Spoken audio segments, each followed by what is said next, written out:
nga aussi ni li manifestation sax doon jur dañ doon tëj seeni magasin di daw di ñibbi.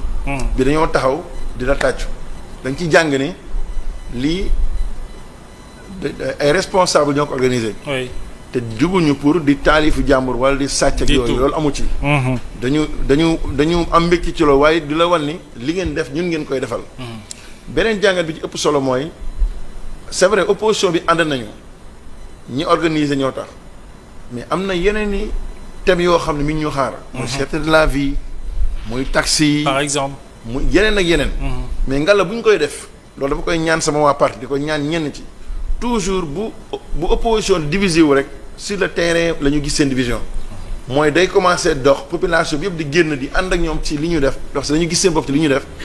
waaye ñu koy bëgg a moomale parti bi wala parti bi wala leader bi loolu damay ñaan vraiment ñu teg ko suñu ginnaaw xam ne tey li am solo mooy nekkinu sénégalais bi ak dundam ak sécurité am ak li nga xam ne mooy dundam njabootam école war a ubbi ñoom ñëpp ñu gis ni vraiment am na ku leen di waxal seen i jafe-jafe seen yéen jaaxle ñooñu bu ñu dee ñëw di adhéré ci cause boobu ñu koy bëgg a moomale mbirum politique ci lu weesu nañ ci jàng xam ne loolu amul njëriñ. loolu vraiment dama ci lancé appel opposition bi rawatina ak parti bi ma jiite. tey ñoom ñëpp dañu ànd nekk benn. ñu joxante loxo vraiment tey boo ñëw da ngay kontaan drapeau Sénégal kese ngay gis wane wuñu leneen te boo ñëwee da nga xam ne lii vraiment askan wi moo leen tax a jóg. te gis nañ fa ay délégation yu bëri gis naa ay mbàkke yoo xam ne xaw ma seeni tur mais dañu solo waa Touba ñëw symboliser war na ñoom Touba lañ jógee gis nañ fa la famille des victimes les familles yu mel ni famille Mansour Faye gis nañ leen fa gis nañ famille Badara Gadiaga gis nañ famille Abdou Nguer ba ci honorable Farba Ngom gis nañ délégation yu bëri jóge Fouta ñëw taxaw vraiment ay conseils aussi yoo xam ne dañu wane ne ñoom ay conseils farba municipal lañu dañu ñëw pour taxaw marché bi. vraiment loolu li ñu ci mën a jàngal mooy population bi am na message bu am solo bu ñu lancé régime bi fi nekk. mooy seen i nekkin. vraiment kontaan nañu ci mu am solo. absolument Bachir. yow moom yaa nga fa woon. fa waroon teew yow fekkee nga ko dund nga ko. non man dama fa waroon teew. loolu ci mën a wax. ndaxte bu ma fa teewul woon du ma gore. ndaxte lu ñuy xeexal ni man lu ma dund la. on se bat contre quoi dans ce qu'ils ont dit dañuy xeex contre les détentions arbitraires. mais man j'ai fait 35 jours de détention arbitraire ndaxte bis ba ñu ma àttee man bis boobu laa waroon ñibbi. man dañ ma àttee jox ma sursis.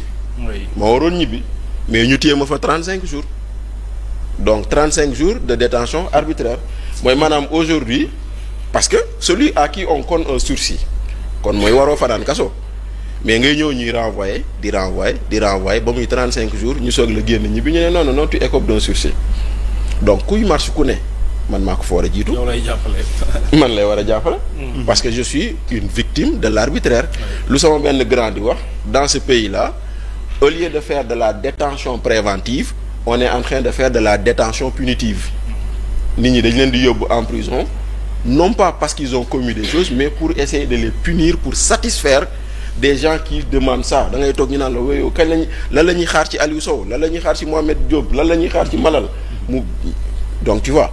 Maintenant des Sénégalais ont marché et pour la première fois depuis 2021 marche am na kenn tojul. waaw kenn pour la première fois. depuis très longtemps marche am na kenn tojul. pour la première fois marche am na kenn taalul. gisuñu cocktail molotov. pour la première fois ñi doon marché dañ doon waxtaan ak policiers yi alors que d'habitude dañ doon taxaw dóorante.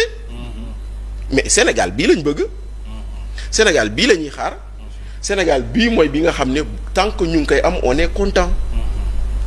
te nag ñan ñoo ko indi comme le dit Malal comme le dit tout le monde. société civile moo woote c'est vrai que ay politique am nañ fa mais man j'ai apprécié nee naa leen. citoyen ñoo woote citoyen ñoo wuy si. c'est ça tout court. citoyen ñoo woote citoyen ñoo wuy si. léegi nag citoyen ñuy woote dañoo yor mouvement bu tudd rappel à l'ordre. rappel à l'ordre mooy lan fàttali ay dige wolof Njaay nag moo ne dige bor la fii yan dige la ñuy fàttali. dige la yi nga doon promesse sax ay engagement la c'est plus que des promesses dige kii ne woon bu ngeen ma falee boo leen ma joxee majorité mbirum góor jigéen ma araamal ko nga am majorité 130 députés sur 165 di tendeefal ba tey kon nag dinañ la ko fàttali ñu lay fàttali tamit ni yow yaa ne woon ci sa programme bindu ko dañuy fexe ba ministère de la justice doo amati autorité ci procureur te ba tey ministre de la justice moo am autorité ci procureur ndaxte que yilif ministre de la justice moo toog ne bu ma nee jàppal leen ma diw da ngeen ko war a jàpp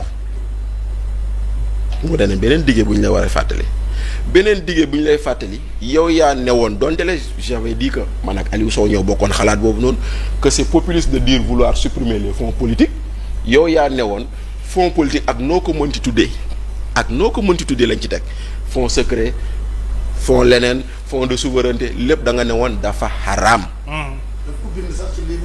bien sûr dafa xaraam kon nag boo demee ba bind ni dafa xaraam wax ko boo ñëwee nga ne bu ñëwee dañ koy supprimer dañ la koy supprimer rawatina ci période bii nga xam ne ñu am suñu ay mbokk yoo xam ne ñu ngi dund tolof-tolof te yaa daan wax ni fonds politique yi mën na régler seeni tolof-tolof dañ daan wax mu naan bu ñu jëlee fonds politique bii ak bii boo ko boolee mu dindi fi problème inondation tey nag c'est vraiment pas respecter waa Touba que de prendre 130 millions yi daan koy yóbbu Touba alors que yaa ne woon fonds politique yooyu boo ko dajale woon xëy na ay milliards la yu waroon mën a régler problème waa Touba. oui.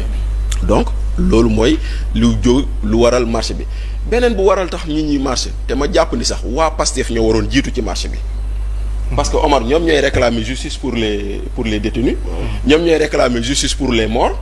mais rappel à l'ordre n'est rien d'autre qu'un mouvement qui leur dit yéen a ne woon loi d'amnistie da ngeen koy abroger da ngeen koy annuler pour que nit ñi mën a dem rendre compte ñu xam ku nekk ku la rey ku xam ku nekk kon tey jii bu fee ay citoyens kese ñoo wuy ji woon Abdou Karim waa Pastef ñoo waroon njëkk ci wuy ji ko parce que lu ñuy laaj la leen Abdou Karim doon marchal donc marché bi am na nag mais marché bi nag dañ ko xawoon a saboté nag waaw nañ ko wax nag lu tax dañ ko xawoon a saboté ndaxte xaw a saboté bi moo di ni Abdou Karim dafa def itinéraire dem def déclaration ñu enquête ko sur son itinéraire jox ko arrêté pour l'itinéraire moo nekkoon départ rond-point école normale arrivée fin de marche rond-point Jet d'eau ñu toog ba 15 heures jot ñu ñëw toog pour war a dem police ñëw nee ñu l'itinéraire a changé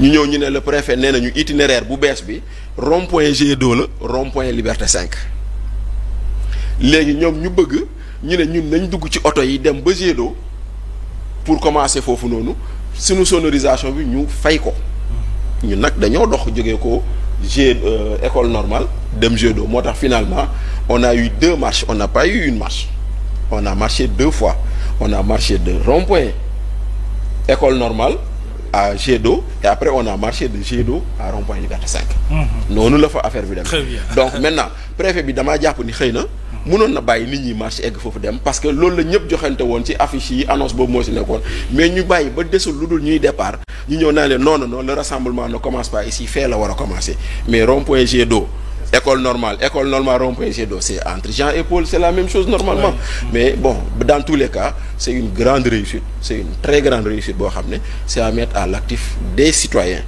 maintenant nag lu des nag moo di ni na sénégalais yi rawatina suñu autorités yi comprendre ni comme le dit le nom du mouvement c'est un rappel à l'ordre par rapport à des engagements donc dige bor la tey jii ñoom ñu amel bor buñ ñu fayul ñu leen di ne fay leen ñu suñu bor Omar ça va bon man d'abord est-ce que am nga satisfaction ci cette mobilisation parce que le vendredi dernier on a vu Omar bi doon def un appel à ce que vraiment gars yi c'est-à-dire yow boo taxawee